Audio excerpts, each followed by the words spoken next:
નમસ્કાર. નમસ્કાર. શું નામ તમારું? ભગવાનભાઈ મેપાભાઈ કામળિયા.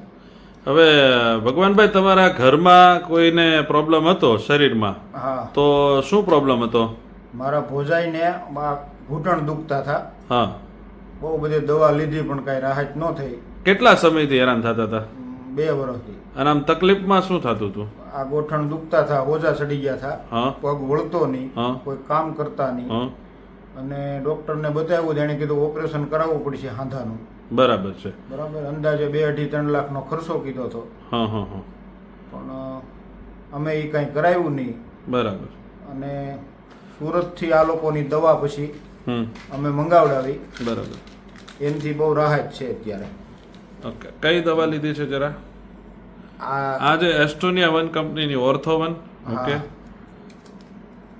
અને આ છે એસ્ટોનિયા 1 કંપનીની જોઈન્ટ ફ્લેક્ચર. હા. અને આ છે એસ્ટોનિયા 1 કંપનીની ફ્લેક્સ ALA. જી.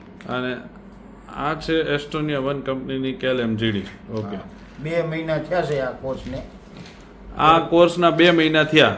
અત્યારે સંપૂર્ણપણે સારું થઈ ગયું છે. સારું બરાબર. છે, બધું કામ કરે છે. બધું જે પહેલા ન થતું એ બધું તકલીફ થાય છે, હતી, અત્યારે એ બધું સારું થઈ ગયું છે. રેડી? હા. તો આ જેટલા સમય લીધી છે દવા, એ સમય દરમિયાન કાંઈ શરીરમાં આડઅસર કે એવું કાંઈ? નહીં, કોઈ વસ્તુ નહીં. કોઈ જાતની તકલીફ નથી. નહીં નહીં. તો આ દવા લેવાથી તમે ખુશ છો? હા, બિલકુલ. તો લોકોને શું સંદેશો દેવા માંગો છો કે આ તમે? લોકોનું કામ બહુ સારું છે. બરાબર છે. અમારા બારામાં તમે લોકોને એમ કહેવા માંગો છો કે આ દવા લેવા જેવી છે કે નહીં? હા, 100%. ઓકે. 100% આ કામ તમારો સારું છે. આત્મવિશ્વાસ બોલે છે કે જે હા, તમારા હા. ઘરનું એક સદસ્ય આવી રીતે હેરાન થતું હતું હા. અને આટલું સરસ રિઝલ્ટ મળ્યું એટલે તમે ખુશ છો. હા. તો ઇન્ટરવ્યુ આપવા બદલ તમારો ખૂબ ખૂબ ધન્યવાદ.